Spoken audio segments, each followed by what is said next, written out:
বলতে গেলে যে বাংলাদেশের যে সকল জুলাই এবং অগাস্ট মাসের তথাকথিত আন্দোলনের সাথে সম্পৃক্ত নারীদেরকে বিশেষ সম্মাননা দেওয়ার যে আমরা নিউজ পেয়েছিলাম, সেটা কিন্তু অনেকটাই লড়ার প্রতিবাদেই বাতিল হয়। আমি কথাটা বোধহয় সঠিকভাবে বলছি না, সেটা ছিল কিন্তু কাউকে দেখা যায়নি। এবং আমি যখন স্টেট ডিপার্টমেন্টকে লিখিতভাবে জানাই যে যারা বাংলাদেশ থেকে আসবে আমি তাদেরকে ইন্টারভিউ করতে চাই এবং তার সেই সময়টা তাদের সাথে কথা বলতে চাই, তখন তারা অন দ্য রেকর্ড এই উত্তর পাঠায় যে সেরকম কিছু ঘটবে না, কারণ কেউ এই পুরস্কারটা এই মুহূর্তে দেওয়া হচ্ছে না।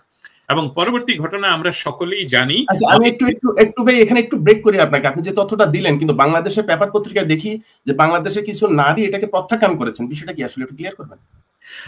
Thank you so much. আমি সেটাও লক্ষ্য করেছি, একজন নারীর কথা এটা জানি যে উনি কোন একটা কারণ দেখিয়ে ইয়ে করেছেন। আমার মনে হচ্ছে যে এটার সাথে সংযুক্ত হলো এই, যেহেতু হয়তোবা বলছি এই জন্য যে আমার কাছে ব্ল্যাক এন্ড হোয়াইট কাগজটি তো নেই, কিন্তু আমি জানি সেটা হলো যে ওনারা কেউ আসছেন না বা কাউকে দেওয়া হচ্ছে না। পরবর্তীতে ওনারা কি স্ট্যান্ড নিয়েছেন সেটার জন্য আপনি ওনাকেই প্রশ্ন করতে হবে করেছেন। হ্যাঁ, এটা আমি এই দায়ভার নিব না। এখন চলে আসি যুক্তরাষ্ট্রের যে কথাটা হলো যে বাংলাদেশের কূটনীতি ওয়াশিংটন, বেইজিং এন্ড দিল্লি। বাংলাদেশের আমরা যদি বাংলাদেশ সম্বন্ধে বলি, তাহলে বাংলাদেশের সাথে গণতন্ত্র, মানবাধিকার, সুশাসন নিয়ে যারা কাজ করেন তার মধ্যে প্রথমত হলো যুক্তরাষ্ট্র। এবং যুক্তরাষ্ট্র বাংলাদেশের পোশাক খাতের সবচেয়ে বড় ক্রেতা বা রফতানি করে বাংলাদেশ, সবচেয়ে বড় ইউরোপিয়ান ইউনিয়ন, যুক্তরাষ্ট্র, তারপরে ইউরোপিয়ান ইউনিয়ন। আপনারা জানেন বঙ্গবন্ধু সরকারের বঙ্গবন্ধুর আমল থেকে ইউরোপিয়ান ইউনিয়ন বাংলাদেশকে প্রেফারেন্স দিয়ে যাচ্ছে এবং সেটা শূন্য। আমি ছিলাম ইউরোপে 18 বছর, সেখানকার প্রেফারেন্স এখনো পর্যন্ত অপরিবর্তিত। আমেরিকাতে এটা গত এক সপ্তাহ আগেও ছিল 15%। বাংলাদেশের মৌলিক যে রপ্তানির বিষয় সেটা হলো পোশাক।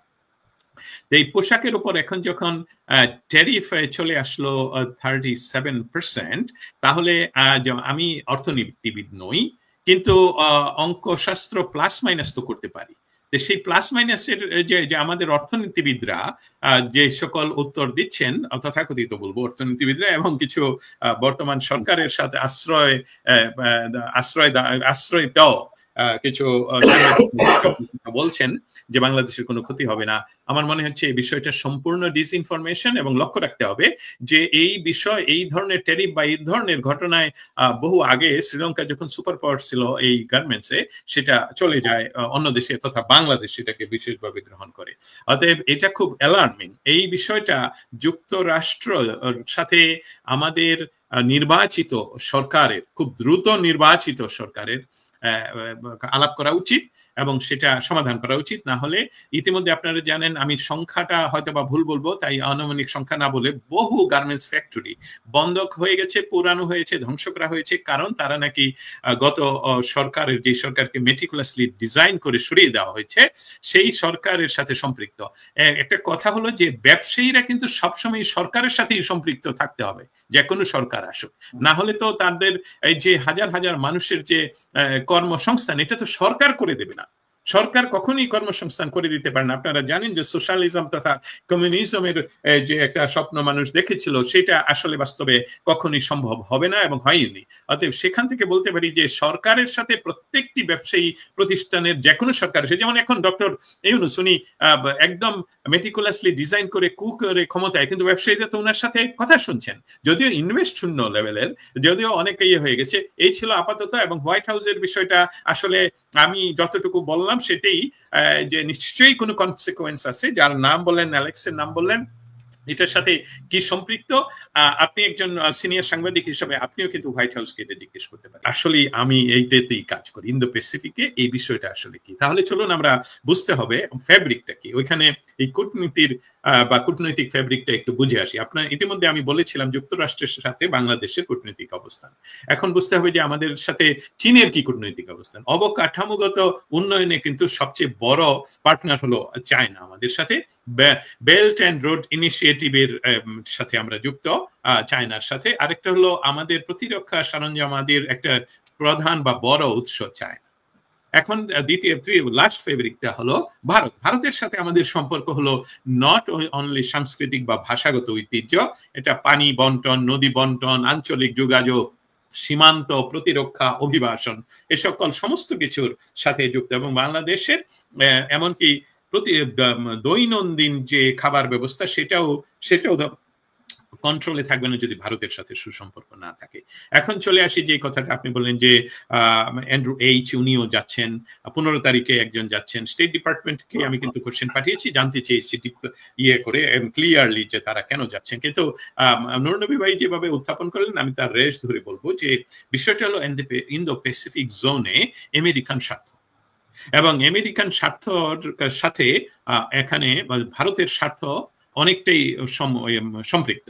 কারণ ইন্দো প্যাসিফিক জোনে উন্মুক্ত রাখার জন্য যারা যে দুই শক্তি কাজ করছে সেই দুই শক্তির নাম হলো ভারতের খুব ইম্পর্টেন্ট এরিয়া এটা, কারণ ভারতের শুধু অর্থনৈতিক নয় সামরিক সমস্ত কিছু ভারসাম্য নষ্ট হবে যদি ইন্দো প্যাসিফিকে চায়নার প্রভাব বেড়ে যায় এবং বাংলাদেশের মাধ্যমে সেটা হয়। আর আমেরিকা তো একদম, আমেরিকা আপনি জানেন শুধু ইন্দো প্যাসিফিকে তাদের ওনাদের নিজস্ব অনেক জোট তৈরি করা আছে, যেখানে ইন্দো প্যাসিফিককে তারা সর্বদাই একদম যে কোনো যেটাকে বলে অবাধ মুক্ত অঞ্চল হিসাবে রাখতে চায়, এখানে কোনো একক বা চায়নার ইনফ্লুয়েন্স সেখানে কমাতে চায়। অতএব এই যে দুইজন পররাষ্ট্র নীতিবিদরা যাচ্ছেন বা হাই অফিসিয়াল যাচ্ছেন, নিঃসন্দেহেই বলতে পারি যে বাংলাদেশের বর্তমান সরকার যেখানে কোনো ধরনের রাজনৈতিক শক্তির সাথে তাদের, আমি বলবো শুধু তারা কাজ করছে না এটা নয়, তাদের সাথে সাংঘর্ষিক, না তারা আওয়ামী লীগের সাথে কাজ করছে না তারা বিএনপির সাথে কাজ করছে, তারা যারা উনি যে কাজটা করছেন এই সরকার বা তারা কাজ করছেন সম্পূর্ণভাবে এক ব্যক্তি কেন্দ্রিক, যেই ব্যক্তিটা বাংলাদেশকে এই মুহূর্তে ভাবছে যে এটা ওনার একটা private organization and he can do anything. এইটাকে উনি একটা, আপনারা জানেন কিছুদিন পূর্বে ইন্দো প্যাসিফিক জোনের আমেরিকান আর্মির জেনারেল বাংলাদেশে গিয়েছিলেন এবং প্রায় সকলের সাথে দেখা করে কথা বলে এসেছেন। সো এইসবগুলো হলো নিদর্শন যে বাংলাদেশে যে ভ্যাকুয়াম তৈরি হয়েছে, একটি নির্বাচিত সরকারকে ডিজাইন করে মেটিকুলাসলি ডিজাইন করে সরিয়ে দিয়ে ক্ষমতা দখল হয়েছে। এখানে বলে রাখা খুবই প্রণিধানযোগ্য, বাংলাদেশের সংবিধানের আপনি যদি প্রতিটি অধ্যায় পড়ে দেখুন যে বাংলাদেশের সংবিধান যেহেতু এখনো সমুন্নত, যেহেতু এটা স্থগিত নয়, বাতিল নয়, এবং এই সরকার শপথ করেছেন এই সংবিধানের অনুসারে, অতএব এই সংবিধানে তো এরকম সরকারের অস্তিত্ব নেই। অতএব এটা আইনের ভাষায় হলে শুরু থেকেই নাই। অতএব ওনারা যেই কাজগুলো করছেন এটা শুরু থেকেই ইলিগাল, এবং এটা যখনই কোনো নির্বাচিত সরকার আসবে তখনই এই সমস্ত কিছু বাতিল। আপনারা জানেন যে বাংলাদেশের একটা সিনেমা হলকে নিয়ে একটা কেসের পর বাংলাদেশের সুপ্রিম কোর্ট আদেশ করে যে 3টা সরকারের সময়গুলোই ছিল বেআইনি এবং তাদের বহু কাজই বেআইনি। সো এই যে মেটিকুলাসলি ডিজাইন করে যে সরকার এখন ক্ষমতায় আসলেন, ওনার সাথে তো চায়না, ইন্ডিয়া এবং এমনকি আমাদের যুক্তরাষ্ট্র তারা কোনো দ্বিপাক্ষিক ইয়াতে যাবে না। তারা যে বিষয়টা অপেক্ষা করছে সেটা হলো যে একটি নির্বাচন। এখন আরেকটা মারাত্মক বিষয় তৈরি হতে পারে। প্রথম কথা হলো যেহেতু এটা অসাংবিধানিক সরকার, আমরা যদি বলি যে ইলিগাল সরকার, আচ্ছা যে কোনো উপায়ে ওনারা আছে, যেহেতু ওনাদের কোনো বৈধতা নেই অতএব ওনাদের কোনো অথরিটি নেই, যেহেতু অথরিটি নেই অতএব ওনার আন্ডারে যা কিছু হবে সমস্ত কিছুই হবে অবৈধ, এবং এটা নির্বাচিত সরকার আসলে এটাকে সব যে কোনো কোর্টেই বাতিল করে দিতে পারে, বাতিল না করলেও এটা শূন্য থেকে বাতিল। অতএব আমাদের বাংলাদেশে যেখানে একটা নির্বাচিত সরকার ছিল, সেই সরকার সশস্ত্র বাহিনীর এরা সেই সরকারের প্রধানকে বাংলাদেশে তার সিকিউরিটি দিতে না পারায় ভারতকে তারা অনুরোধ করে, এবং ভারত সেই সরকারের প্রধানকে অতিথি হিসাবে সর্বদলীয় মিটিং করে অতিথি হিসাবে সেখানে গ্রহণ করেন। তাহলে আমরা কি ভবিষ্যতে আরেকটা ইয়েতে ভ্যাকুয়ামে কি জড়িয়ে যাচ্ছি যে নির্বাচনের অবশ্যই নির্বাচিত সরকার লাগবে, সেই নির্বাচিত সরকার কার আন্ডারে সেই নির্বাচনটা হবে? এই ইলিগাল সরকারের, এই আনকনস্টিটিউশনাল সরকারের, না কনস্টিটিউশন অনুসারে সরকারের? তাহলে তো আসলেই হতে হবে যে, কারণ বাংলাদেশের কনস্টিটিউশন অনুসারে প্রধানমন্ত্রী যদি পদত্যাগ করেন তথাপি তিনি প্রধানমন্ত্রী থেকে যাবেন পরবর্তী প্রধানমন্ত্রী ক্ষমতা গ্রহণ না করা পর্যন্ত এখানে একদম আমি বলবো ওয়াকার সাহেবের মতন full stop, no is but, কিন্তু আপনারা পড়ে দেখতে পারেন বাংলাদেশের সংবিধান। অতএব এখানে এই বিষয়টাকে ওরা জানেন যারা ডাকাতি করে ক্ষমতায় নিয়েছেন, এবং এটা যুক্তরাষ্ট্র, চীন, ভারত সবই জানে। ভারতের পররাষ্ট্র নীতিতে কখনোই আজ পর্যন্ত ঘটেনি যে তারা অনির্বাচিত সরকারের সাথে কোনো কাজ করেছে। উদাহরণস্বরূপ বলি, বাংলাদেশের 70-এর নির্বাচনে যারা জয়লাভ করেছিলেন তারা মুজিবনগর সরকার গঠন করার পর ভারত সরকার সেই নির্বাচিত সরকারকে স্বীকৃতি এবং ভুটান স্বীকৃতি দেওয়ার পর ভারত সরকার সেই সরকারের সাথে। আমি এখানে একটু আপনাকে প্রশ্ন করব, আপনি তো স্বীকৃতির বিষয়টা বলছিলেন, কাজ করার কথা বলছিলেন ভারত সরকারকে। আপনারা জানেন যে গত আমাদের 4 এপ্রিল আমাদের অধ্যাপক ইউনূস সাহেব মোদির সাথে একটা মিটিং করেন ব্যাংককে। এটা নিয়ে সাইডলাইনে দেখা করেন, অনেক ওয়াইড। জি, তো এটা নিয়ে ভিন্ন ভিন্ন ব্যাখ্যা আছে। ওনারা আমাদের প্রেস সচিব শফিকুল তিনি বিভিন্ন কথা বলছেন উল্টাপাল্টা, যা আবার ভারত থেকে প্রতিবাদও করা হয়েছে ভারতের গণমাধ্যমগুলিতে। এখন আমার প্রশ্ন হচ্ছে, ভারতের বিভিন্ন লোকজন ভারতের বিভিন্ন পেপার পত্রিকাতে বলা হচ্ছে যে অনেকে নাখোশ মোদির সাথে, ইউনূসের সাথে মোদির বৈঠককে নিয়ে। তারা বলছেন যে এটা এই একটা অবৈধ সরকারকে অনেকটা স্বীকৃতি দেওয়ার শামিল। আপনি কি মনে করেন এটাতে? আমি কি দিব উত্তর? জি জি জি, আপনাকে বলছি। না না, এই স্বীকৃতি দেওয়া, এখানে স্বীকৃতি আর অস্বীকৃতির বিষয় না। এটা কোনো রেভলিউশনারি সরকার গঠন করেননি। তো ওনাদের এটা কোনো রেভলিউশন হয়নি বাংলাদেশে। রেভলিউশন হলে রেভলিউশনারি সরকার গঠন করার পর আন্তর্জাতিক স্বীকৃতির প্রয়োজন হয়। এখন এই বিষয়টা হলো বাংলাদেশের মানুষের উপর জগদ্দল পাথর হিসাবে এই ডাকাত সরকার বসা। এখন ভারত হলো আমাদের সবচেয়ে বড় বর্ডার। ভারতের চতুর্দিকে ভারত তাদের নিজস্ব ক্রস বর্ডার উগ্রবাদ রক্ষা করার জন্য, বহু কিছুর জন্য ভারতের এই অঞ্চলকে স্থিতিশীল পরিস্থিতিতে আনতেই হবে। যে আমি এখানে ফিরে যাচ্ছি যে শব্দটা আমরা বহুবার বলে আসছি, যে এই যে বিমস্টেক নামক একটা সংস্থা, এই সংস্থাটা হলো বঙ্গোপসাগর কেন্দ্রিক চতুর্দিকের রাষ্ট্রগুলো নিয়ে।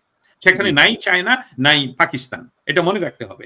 এবং উনি কি করলেন, ইউনূস গিয়ে বলে আসলেন চায়নাতে যে আসুন চীনা বিনিয়োগ আকর্ষণের জন্য আমি পড়ছি। তিনি বাংলাদেশকে সমুদ্রের একমাত্র, বঙ্গোপসাগরের একমাত্র অভিভাবক হিসাবে উত্থাপন করেছেন এবং চীনকে এদিকে অর্থনৈতিক সম্প্রসারণের প্রবেশদ্বার হিসাবে ব্যবহার করতে আহ্বান করেছেন। চীন সফরের সময় ইউনূসের এই মন্তব্য। আবার দেখুন, এর 2 দিন পরই বিমস্টেক গিয়ে সম্মিলিত ভাবে যে কথাগুলো, বিমস্টেকের মৌলিক কাজগুলোর মধ্যে একটি মৌলিক কাজ হলো সন্ত্রাসবাদ মোকাবেলা, আন্তঃরাষ্ট্রীয় অপরাধ দমন, পরিবহন এবং যোগাযোগ এবং বিনিয়োগ। তাহলে তো বঙ্গোপসাগরের এই রাষ্ট্রগুলোর সম্মিলিত ছাড়া, কনসেন্ট ছাড়া চায়নাকে বা পাকিস্তানকে বা অন্য কাউকে এখানে আসতে দিতে পারেন না। সো উনি যে একজন, সবাই বলছে মহাজন, যে উনি চেষ্টা করছেন বিভিন্ন জায়গায় ওনাকে বিক্রি করার জন্য বিভিন্নভাবে, এবং এটা সম্পূর্ণ ব্লাফ। বাংলাদেশের মানুষের এটা সম্পূর্ণ জানা উচিত যে এই সরকারের মৌলিক বিষয়টাই হলো যে কোনো উপায়ে বাংলাদেশের কে ধ্বংস করে দেওয়া। আমি শ্রদ্ধার সাথে ডক্টর নুরুন নবী ভাই একটু আগে যে কথাটা বলেন, একটু দ্বিমত আমি পোষণ করবই, শ্রদ্ধা নিয়ে বলছি। সেটা হলো যে বাংলাদেশ ধ্বংসের দিকে এগিয়ে যাচ্ছে। আমি বলবো যে বাংলাদেশ ধ্বংসপ্রাপ্ত। ইতিমধ্যে এটা আমরা একদম ধ্বংস স্তূপের উপর দাঁড়ানো। $1 আসেনি ইনভেস্টমেন্ট, একটি নতুন কর্মসংস্থান হয়নি। এই গতকালকে একদিকে তারা জিহাদি আন্দোলন করে, এবং এমনকি অ্যান্টিসেমিটিজমের এলিমেন্ট দেখা গিয়েছে বাংলাদেশে, এবং আসিফ নজরুল সেটাকে উনি শেয়ার করেছেন, অ্যান্টিসেমিটিজমকে উনি শেয়ার করেছেন। এবং আমাদের ডোনাল্ড ট্রাম্প এই ব্যাপারে, আরেকবার বলছি নুরুন নবী ভাইয়ের সাথে একো করে, যে ডোনাল্ড ট্রাম্প অ্যান্টিসেমিটিজম ব্যাপারে একদম 0 টলারেন্স। অর্থাৎ গতকালকে ইহুদিদের নামের মিথ্যা প্রচার করে যে ইহুদিদের ব্যবসা বলে তাদেরকে যেভাবে ধ্বংস করা হয়েছে, সেই সাথে বাংলাদেশের জনগণের ট্যাক্সের কোটি কোটি টাকা খরচ করে হোটেলগুলোতে যে তথাকথিত বিনিয়োগের যে আয়োজন করা, বিনিয়োগের সম্মেলন করা হয়েছে, এটা আসলেই হাস্যকর নয়?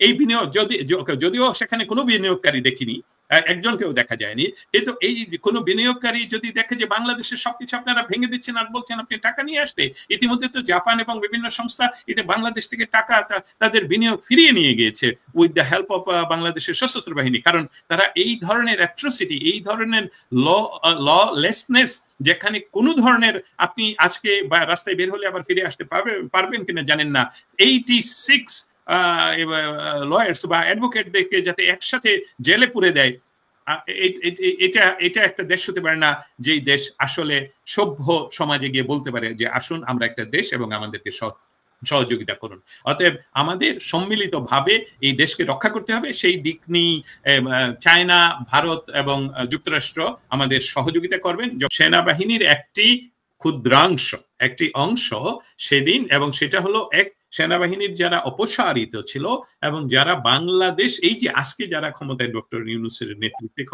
এদেরই পূর্বপুরুষেরা সেই সেনাবাহিনীর একটা অংশ নিয়ে, এবং এটা আন্তর্জাতিক ষড়যন্ত্রের অংশ হিসাবে বঙ্গবন্ধুকে সপরিবারে হত্যা করা হয়। এবং আজকের যে ব্যবস্থাটা সেটা হলো আমাদের সশস্ত্র বাহিনীকে ভলকার তুর্ক and others, এমনকি ইউনাইটেড নেশনস এর অন্যান্য অর্গান, এবং আমরা ইতিমধ্যে এটা প্রমাণিত, কারণ প্রেসিডেন্ট ট্রাম্প নিজেই বলছেন। অতএব আমরা ইতিমধ্যে বুঝতে পেরেছি যে বাংলাদেশের আর্মিকে ব্ল্যাকমেইল করা খুব সহজ, এবং এটা বাংলাদেশের আর্মি বলার আগে, বাংলাদেশের সশস্ত্র বাহিনী বলার আগে আমরা সবসময় ব্যবহার করি দেশপ্রেমী, দেশপ্রেমিক। কিন্তু ওনাদের দেশপ্রেমটা সেদিন কোথায় ছিল? দেশ আগে না ওনাদের চাকরি আগে? বঙ্গবন্ধুর নেতৃত্বে বাংলাদেশ যদি স্বাধীন না হতো, পাকিস্তানকে যদি পরাজিত সেদিন করা না যেত ভারতের সম্পূর্ণ সমর্থনে, তাহলে আমাদের তো সেনাবাহিনী থাকতো না, তাই না? অতএব এই সেনাবাহিনীকে আমার মুক্তিযোদ্ধা ডক্টর নুরুন নবী যেভাবে বললেন যে 32 নাম্বার কিন্তু আপনাদেরও আতুর ঘর, সেনাবাহিনীকে লক্ষ্য করে বলছি। 32 নাম্বারে স্বাধীনতার ঘোষণা না আসলে, 32 নাম্বার না থাকলে, বঙ্গবন্ধু না থাকলে, তাহলে বাংলাদেশ সেনাবাহিনীর জন্মই হতো না। এবং সেই সেনাবাহিনী 32 নাম্বার ভাঙ্গার দিন সম্পূর্ণ নীরব ছিল, সম্পূর্ণ নীরব, এবং এইটা বাংলাদেশের প্রত্যেকটি মানুষের মনে রক্তক্ষরণ ঘটিয়েছে। বর্তমান সময়ে যে অব্যবস্থাপনা বাংলাদেশে চলছে, বাংলাদেশ আসলে কে চালাচ্ছে? ডক্টর ইউনূস চালাচ্ছে? আর্মি চালাচ্ছে? না এই অপাংতেয় এবং এই অপরিপক্ক কয়েকটি বলবো যে এখনো স্কুল শেষ করা, স্কুল বিশ্ববিদ্যালয় শেষ না করা কিছু কম বয়সী হাতে গোনা কয়েকজন চালাচ্ছে? না, তাদের ক্ষমতার উৎস কোথায়? তাদের ক্ষমতার উৎস আমরা জানি, এবং সেই উৎসটাই এখনো তারা ব্যবহার করে যাচ্ছে। তা আমরা বাংলাদেশের জনগণ আমরা অবশ্যই এই বিষয়টা লক্ষ্য করছে, যেহেতু আমাদের বাংলাদেশটি এমন একটি জায়গায় যেখানে ওয়াশিংটন, বেইজিং এন্ড দিল্লি খুব বড় প্রভাব রয়েছে সর্বদাই, কারণ সেটা ইন্দো প্যাসিফিক জোনকে আমেরিকা সম্পূর্ণভাবে, রিপিট, কারণ এই কাজটা আমি করি এই জন্য বলছি যে সম্পূর্ণ অবমুক্ত রাখতে চাই, যে অবাধ ফর এভরিওয়ান, এবং এখানে যাতে কোনো বিশেষ কোনো শক্তির এককভাবে শক্তিশালী নৌবহর বা শক্তিশালী প্রেজেন্স না থাকে, সবার জন্য উন্মুক্ত থাকে। সেই জন্য বাংলাদেশের বর্তমান সরকারের সাথে আমেরিকা কাজ করবে না, এবং সেটাই বুঝাতে যাচ্ছেন যারা আগামীতে যাচ্ছেন বা গিয়েছেন, জেনারেলরা গিয়েছেন।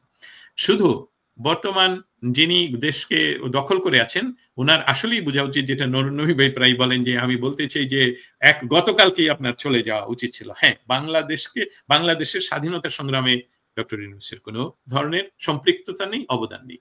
বাংলাদেশের জন্মের পর থেকে 5ই আগস্ট পর্যন্ত একটা ফ্রেজ বলে রাখি, ওনার কোনো অবদান নেই, এবং উনি কখনোই বাংলাদেশের জন্য কিছু নিয়ে আসেননি।